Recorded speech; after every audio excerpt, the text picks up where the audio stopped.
Hello guys, welcome sa Bundok ng Tralala. So guys, andito si Kolotsky, ang aking apo, no? So nahiram po siya nung Wednesday. So until Sunday siya rito, uuwi na siya dahil kailangan na rin niya mag-practice maglakad papunta sa school. Dahil first time niya dito guys, na maglalakad papunta sa school kasi mag-grade 2 na siya.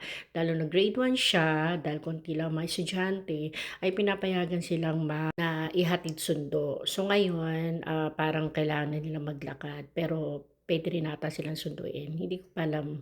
Pero yun nga lang, gusto ko ipaalam sa inyo na masaya ako 'pag nandito si Kolotsky kasi parati ako mag-isa rito sa bundok ng tralala, sa second home. So yan lang guys at lagi ko siyang tinatabi sa pagtulog.